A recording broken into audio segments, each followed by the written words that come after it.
आज हम लोग बात करने वाले हैं बीए पार्ट 1 हिस्ट्री ऑनर्स का जो मोस्ट इंपोर्टेंट ऑब्जेक्टिव क्वेश्चन के बारे में। इससे पहले हम लोग 120 तक ऑब्जेक्टिव क्वेश्चन कर लिए थे, पूरा अच्छी तरह से देख लिए थे। अगर आपको 120 तक आपको देखना है तो प्लेलिस्ट में होगा या लिंक डिस्क्रिप्शन में होगा प्लेलिस्ट के, वहां से भी देख सकते हैं। चलिए हम लोग आगे बढ़ते हैं। 121 नंबर, अंगुत्तर निकाय किस ग्रंथ के अंतर्गत आता है? ए वेद, बी सूत पिटक, सी अभिधाम और डी जैन ग्रंथ। इसका आंसर हो जाएगा सूत पिटक। ये अंगुत्तर निकाय सूत पिटक के ही अंतर्गत आता है। सूत पिटक का ही भाग अंगुत्तर निकाय, इसी में मिलता है 16 महाजनपदों की सूची। किसमें मिलता है? इसी में अंगुत्तर निकाय में 16 महाजनपदों की सूची मिलता है। और जो भगवान बुद्ध है, बुद्ध के उपदेश भी मिलते हैं और 16 महाजनपद की सूची भी मिलती है अंगुत्तर निकाय। अंगुत्तर निकाय क्या है? एक बौद्ध ग्रंथ है। सूत पिटक क्या है? बौद्ध ग्रंथ है। और बौद्ध ग्रंथ में त्रिपिटक है, सूत पिटक, अभिधाम और विनय पिटक, ये तीनों त्रिपिटक है। और ये सूत पिटक के अंतर्गत आता है कौन? अंगुत्तर निकाय आता है सूत पिटक के अंतर्गत। और इसमें बुद्ध के जो उपदेश है वो और 16 महाजनपदों की सूची वर्णित है। एक बच्चा बोल रहा था कि ये जो हम ऑब्जेक्टिव क्वेश्चन करवाते हैं, ये ऑब्जेक्टिव क्वेश्चन को हम टेलीग्राम में क्या करें, टेलीग्राम में इस ऑब्जेक्टिव क्वेश्चन को भेजे और उसी में करवाएं। तो देखिए आपका ये बात जो बोल रहे हैं वो बिल्कुल सही है, लेकिन पहले बात समझिए कि यहाँ पर हम ये क्वेश्चन क्यों करवाते हैं। हम इसलिए ये यहाँ पर करवाते हैं कि ये क्वेश्चन में बहुत सारे क्वेश्चन को क्या करते हैं, इसको पूरा विस्तार से समझा देते हैं। अब मान लीजिए वहां पर अगर हम भेजेंगे, आपको क्वेश्चन भेजेंगे तो क्या कर पाएंगे? अंगुत्तर निकाय क्वेश्चन डाल देंगे और इसका आंसर क्या बता पाएंगे? सूत पिटक। बस उसका आंसर कीजिएगा आप तीनों में से। तो मान लीजिए सूत पिटक मार जो सही है तो दूसरा तीसरा गलती किए तो आपको बताया जाएगा हाँ 20 सूत पिटक होगा। लेकिन इसके बाद हम इसमें क्या बता सकते हैं? आपको कुछ बता सकते हैं? नहीं। आपको क्या करना पड़ेगा? रट कर याद करना पड़ेगा अंगुत्तर निकाय किस ग्रंथ के अंतर्गत आता है। अगर इसी में कुछ और पूछ देगा, त्रिपिटक के अंतर्गत कौन कौन आते हैं, ये क्या होता है, त्रिपिटक में क्या कौन कौन से ग्रंथ होते हैं, तो कैसे बता पाइएगा? जबकि यहाँ पर हम पूरा विस्तार से इसके आसपास के जितने भी क्वेश्चन होते हैं सब समझा देते हैं। एक बात आप ध्यान से समझिए, आप लोग समझते नहीं है कि आप हिस्ट्री ऑनर्स पढ़ते, इसका अर्थ ये होता है कि आप हिस्ट्री को क्या करें, पूरा विस्तार से पढ़े और समझे। हिस्ट्री का विस्तार से समझे, ये नहीं कि रट कर सिर्फ याद मत करिए। इसको कीजिए ये कि आपको हिस्ट्री अब कोई भी कहीं से पूछे तो कोई दिक्कत नहीं होता है। ऑनर्स का मतलब ये होता है। तो ऐसे ही हम आपको पढ़ाना चाहते हैं, न कि ऐसे पढ़ाना चाहते हैं कि ऑब्जेक्टिव क्वेश्चन करवा दिए, इसका ए, इसका बी, इसका सी आंसर होगा, रट कर याद कीजिए, ऐसा बात नहीं है। इसीलिए हम ऑब्जेक्टिव क्वेश्चन को ऐसे बताते हैं और पूरा विस्तार से उसके आसपास के सब बातों को हम बता देते हैं। तो ऐसा मत सोचिए। और उसमें करवाया जाएगा, क्वेश्चन करवाएंगे जब आपको दोबारा प्रैक्टिस जब करवाएंगे ना, फिर दोबारा जब ये ऑब्जेक्टिव क्वेश्चन वाला शुरू करेंगे ना, ये एक बार हमको पढ़ा लेने दीजिए, उसके बाद दोबारा आपको प्रैक्टिस करने के लिए दिया जाएगा। एक बार हमको बस पढ़ा लेने दीजिए, ठीक है ना। तो इसीलिए हम इस पर पढ़ाते हैं, ये ऐसे बताते ताकि इसके आसपास को सब बता सकें। अब 122 नंबर है, जैन धर्म के पहले तीर्थंकर कौन थे? ए ऋषभदेव, बी महावीर, सी पार्श्वनाथ और डी बुद्ध। इसका आंसर हो जाएगा ऋषभदेव।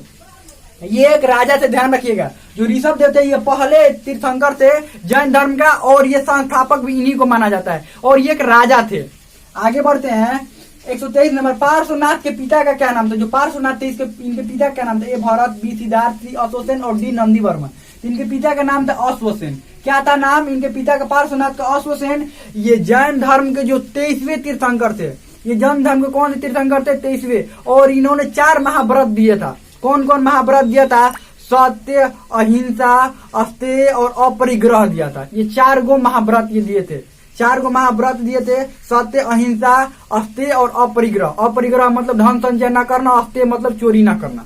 आगे बढ़ते हैं। किसके अनुयायियों को निर्ग्रंथ कहा जाता है? ए महावीर, बी ऋषभदेव, सी पार्श्वनाथ, डी बुद्ध। तो इनसे आंसर हो जाएगा पार्श्वनाथ के अनुयायियों को निर्ग्रंथ कहा जाता है। 125 नंबर है, जैन धर्म के 24वें तीर्थंकर किसे कहा जाता है? जो जैन धर्म के 24वें जो तीर्थंकर है वो किसे कहा जाता है? ए है ऋषभदेव, बी पार्श्वनाथ, सी महावीर, डी बुद्ध। इसका आंसर हो जाएगा ये महावीर को क्या कहा जाता है? जैन धर्म के 24वें तीर्थंकर कहा जाता है। 23वें तीर्थंकर पार्श्वनाथ थे, पहले थे ऋषभदेव थे। अब महावीर के बारे में थोड़ा जान लेते हैं कि महावीर इनके पिता का नाम सिद्धार्थ था, माँ का नाम त्रिशला था, और इनकी पत्नी का नाम यशोदा था, और इनकी जो भाई थे उनका नाम था नंदी वर्मा, बेटी का नाम प्रियदर्शनी था, और इनका दामाद का नाम जमाली था। इतना समझ में आ गया। और ये 24वें तीर्थंकर थे ये जैन धर्म के। उसके बाद 126 नंबर, ज्ञान प्राप्त की घटना को क्या कहते हैं? जो उस समय ज्ञान प्राप्त हो रहा था, ये जो उस समय जो बुद्ध और महावीर के समय ज्ञान प्राप्त की घटना को क्या कहते हैं? एक कैवल्य, बी निर्वाण, सी ज्ञात्रिक और डी ज्ञानी। तो ये कैवल्य कहा जाता था। जब ज्ञान प्राप्त होता था, बहुत ज्यादा ज्ञान प्राप्त हो जाता था, उसको क्या कहते थे? ये कहते थे कैवल्य। और निर्वाण, जब मृत्यु होता था तो उसको क्या कहते थे? निर्वाण। मृत्यु को निर्वाण कहते थे और ज्ञान प्राप्ति को कैवल्य कहते थे।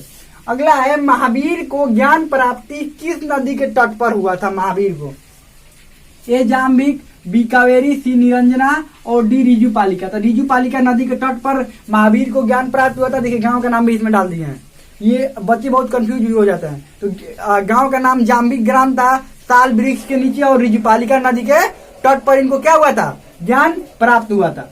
उसके बाद 128 नंबर है, वास्तविक ज्ञान किस धर्म के त्रिरत्न में सम्मिलित है?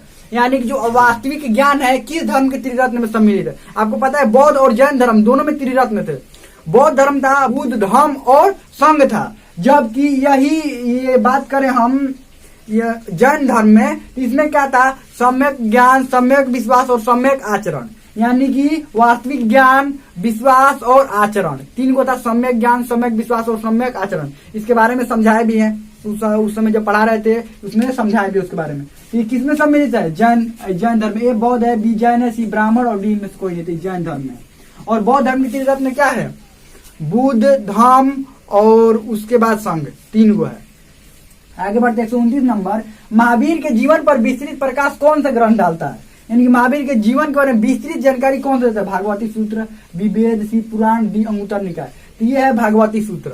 भागवती सूत्र क्या करता है? महावीर के जीवन के बारे में विस्तृत जानकारी देता है। और भागवती सूत्र से यह भी पता चलता है कि 16 महाजनपदों की जो सूची है वो भागवती सूत्र में भी दिया हुआ है। एक और किसमें दिया हुआ है? एक और अंगुत्तर निकाय में दिया हुआ है। देखिए अंगुत्तर निकाय में भी ये सूची दिया हुआ है 16 महाजनपदों की, और ये भागवती सूत्र में भी। यानी बौद्ध, ये जैन ग्रंथ और ये बौद्ध ग्रंथ दोनों में 16 महाजनपदों की सूची, क्योंकि उसी समय के ये थे ही। आगे बढ़ते हैं 130 में, महावीर के समकालीन कौन था? जो महावीर के समकालीन, उन्हीं के समय का कौन था? जब ये महावीर थे उस समय का कौन है इसमें से राजा? बृहद्रथ, बिंबिसार, सी अशोक, डी चंद्रगुप्त। बृहद्रथ तो पहले का था, ये बिंबिसार इन्हीं का समय का था। कौन था? बिंबिसार। अशोक तो बाद में है ना, चंद्रगुप्त भी बाद में है। चंद्रगुप्त और अशोक बाद में थे। और ये बिंबिसार था किसके समय का? महावीर के समय का। हमें लगता है कि बहुत अच्छा सबको समझ में आ गया होगा। जो कोई भी डाउट होगा वो कमेंट में पूछ सकते हैं। हमें लगता है कि बहुत अच्छा से ये सब कुछ समझ में आपको आ गया होगा।